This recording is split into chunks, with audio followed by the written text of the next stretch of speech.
Imagine this. You're standing there, maybe on a hillside, maybe a cliff edge. There's this huge, colorful piece of fabric laid out behind you. You take a few steps, start to run, and then suddenly, you're not running. You're just floating, silent, soaring way above the ground. It really does look like magic, doesn't it? It totally does. And I think for most people, especially if you're just starting out or even just watching, the big question is just, how? How does this, lightweight wing with no engine, how does it stay up there? Yeah, that's the perfect question to kick us off. I mean, the short answer, the really basic one, is lift. It generates an upward force called lift, and that counters your weight hanging below it. Okay, lift. That makes sense. But, and this is where this deep dive gets really interesting, while that's true, the full why and how of flight, scientifically, it's surprisingly complex. Complex how? Like, we don't understand it. No, we definitely understand it. We can calculate it, predict it really well. Yeah. But there isn't one single neat theory that perfectly explains every single thing that's happening with the air, at every scale. It's more like we understand it through a few different lenses that complement each other. Ah, okay, so it's not unknown, just multifaceted. Exactly. Think of it like that. Because I've definitely heard this idea, maybe at any APPI workshop or just chatting with other pilots, this sort of rumor that nobody really knows how flight works. Right. And sometimes people even mention NASA, like offering a prize for a full explanation. Is that connected to this no single theory thing? It absolutely is. Yeah. That's where that misconception usually stems from. Yeah. And look, what is true is what we just said. There's no single simple theory that wraps up every single detail neatly. So things like Bernoulli's principle or Newton's laws, they explain parts of it. Precisely. They each nail a really important part of the picture, but neither one on its own gives you the whole story top to bottom. So it's not just one thing causing lift, it's like a team effort, like trying to explain why a cake tastes good by only talking about the flour. What else is involved? That's a great analogy. Yeah, it's a complex interplay. You've got air pressure, obviously air velocity, how fast it's moving, but also viscosity, how sticky the air is in a way. Okay. Then there's the angle of attack, which is super important. Basically, how the wing is tilted relative to the airflow, and even something more complex called circulation. They all play a role. Wow, okay. So lots of factors. But you said earlier we can predict it accurately, even with all that complexity. Oh, absolutely. Aerodynamicists use complex mathematical models, computational fluid dynamics, CFD, and they can calculate lift with amazing accuracy. So if you definitely understand it, it's just not reducible to one simple sentence, maybe. Gotcha. So let's bust the myths then. What's definitely not true? Okay, myth 1. NASA is not currently offering a prize for explaining flight. That's like a classic aviation urban legend. But good to know. And myth 2. It is absolutely not true that nobody knows why planes or paragliders fly. We do know. It's just, as we said, multifaceted. It's engineering and physics, not magic. Exactly. Aerodynamics in action. Beautifully complex action. Okay, so now that we've cleared the air on the myths, let's dive into those major theories you mentioned, the ones that explain the different parts. Where should we start? Bernoulli. Yeah, Bernoulli's principle is usually the first one people learn. And it's popular for a reason. It's quite intuitive visually. Remind me of the basics again? Sure. It basically says that where fluid, in our case, air moves faster, its pressure is lower. Right. So look at a paraglider wing. The top surface, the extrados, is curved. The bottom surface, the intrados, is flatter. Right. So the air flowing over that curved top surface has to travel a slightly longer distance in the same amount of time compared to the air flowing underneath, so it speeds up. Faster air on top means lower pressure on top.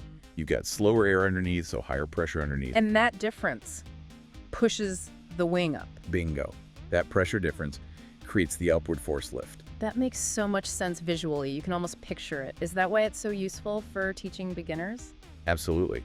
It's easy to visualize, it explains why the wing shape is important, and it helps understand a lot of basic flight dynamics. Very useful starting point. But you said it has limitations. It's not the whole story. Right. For instance, it doesn't fully explain why the air speeds up quite as much as it does over the top, or how things like air viscosity played a role. Right. It also doesn't really explain things like inverted flight, though that's not something we do in paragliding. Hopefully not. Okay, so Bernoulli is key, but not the complete picture. What's next? Newton. Yep, Newton's third law, action and reaction. This one feels very physical, very direct when you're flying. Okay, how does that apply? The idea here is that the wing works by deflecting air downwards. It pushes air down. And the reaction, according to Newton's law, is that the air pushes the wing upwards. Ah, okay. Like pushing off something. Exactly. Yeah. And you can really feel this when you're flying. When you turn or when you flare for landing by pulling the brakes, you're changing how the wing deflects the air, and you feel the change in lift immediately. Yeah, that makes sense. Like when you pull the brakes hard, you're increasing that downward deflection for a moment, and you feel the lift increase briefly. Right. Or if you stall the wing, that relates directly to this too. You've basically angled the wing so much that it can't effectively deflect the air downwards anymore. So the upward reaction force disappears. Pretty much. So Newton's law is great for understanding control inputs, angle of attack changes, stalls. It connects directly to what the pilot does. What's its limitation then? If Bernoulli doesn't explain everything, what does Newton miss? Well, it doesn't really describe how the airflow and pressure patterns actually form around the wing to create that downward deflection in the first place. It describes the consequence push air down, get pushed up, but not the detailed mechanism involving pressure fields like Bernoulli does. So they're like two sides of the same coin almost, describing different aspects of the same result. That's a really good way to think about it. They're complementary views. Okay. And you mentioned a third one, Kutta something. Ah, yes. Kutta-Joukowski theorem, often linked to circulation theory. This one's a bit more advanced, more mathematical. Just the gist is fine. Okay, the gist is that it models the airflow around the wing as having a kind of circulation pattern superimposed on the main flow. This circulation helps create the pressure difference needed for lift. Circulation, like a swirling motion? Sort of, yeah. It's a mathematical concept that helps accurately predict lift on real-world airfoil shapes, taking into account things Bernoulli and simple Newton don't fully capture, like the sharp trailing edge effect. Is this something pilots need to worry about day to day? Honestly, no. Not for practical flying. It's crucial for aerodynamicists designing wings, but for learning to fly, understanding Bernoulli and Newton gets you 95% of the way there conceptually. Circulation theory just sort of completes the theoretical picture at a deeper level. Okay, so we've got these different scientific lenses, Bernoulli, Newton, circulation. Like you said, when you're standing there on launch feeling the wind, you need something simple, something practical in your head. Absolutely. You need a working model that makes sense right then and there. So what's the best, most effective explanation for a paragliding student to hold on to? You mentioned the APPI workshop had a good one. Yeah, I think the way they often frame it is perfect for learning. It essentially boils down to this. Lift is caused by a pressure difference between the top surface, the extrados, and the bottom surface, the intrados, of the wing. That cuts right to the chase, combines the core of Bernoulli without getting lost in the detail. Exactly. It's simple, it's visual, and it connects directly to the shape of the wing. Lower pressure on top, higher pressure below, wing goes up. Why does that specific phrasing work so well, do you think? Because it gives you everything you need as a pilot starting out. It explains why this fabric wing flies without an engine. It helps you visualize what's happening. And crucially, it provides the foundation for understanding really important things like collapses, stalls, and managing your angle of attack. Right, because if you understand it's about that pressure difference, Then you understand that if the top surface collapses in turbulence, that pressure difference is gone, and so is the lift in that section. or if you pull too much brake and stall, you've disrupted the airflow that creates that pressure difference. Precisely. It's the core mechanical concept you need for safe flying. Let's make it even more concrete. Walk me through takeoff again, but thinking about that pressure difference. So you're inflating the wing. Right. You pull it up, it fills with air, you start your run. Air starts flowing over and under the wing. Yep. And because of that curved top surface, the extrados, the air speeds up over the top. Creating lower pressure up there. Lower pressure on top, relatively higher pressure pushing up from underneath. And as you run faster, that difference becomes strong enough. To lift you right off your feet. That's the moment. Lift overcomes weight. You're flying. And then once you're airborne, you need to maintain that lift. What does that depend on? Two main things, really. You need sufficient airspeed. The air needs to be flowing over the wing fast enough, and you need an appropriate angle of attack. That tilt you mentioned earlier. Exactly. The wing needs to be meeting the oncoming air at an angle that allows it to generate that pressure difference effectively. Then there's turbulence. A big gust can hit your wing and cause part of it, usually the front or a side, to deflate or collapse. Which ruins the airfoil shape on top.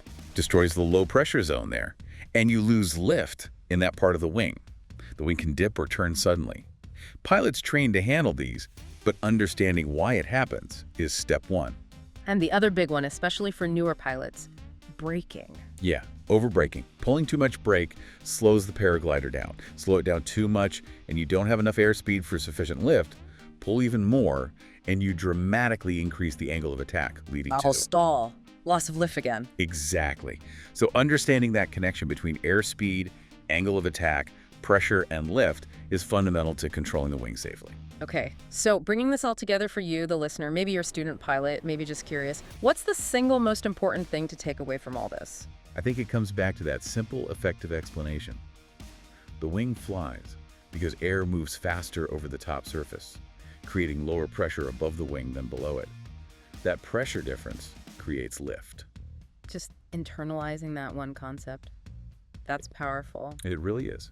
If you understand that, you understand the basics of why your paraglider stays up. You have a foundation for making safer decisions in the air. You can start to recognize situations where that lift might be compromised. It takes away the magic, maybe, but replaces it with understandable physics, which is probably better for safety. Definitely. While the scientists can debate the finer points of the theories and refine the models, the practical knowledge of how and why your wing flies is solid. It's not a mystery. It's aerodynamics in action, like you said. Exactly. And your goal isn't to be an aerodynamicist, necessarily. It's to understand it well enough to fly safely, effectively, and, have an amazing time up there.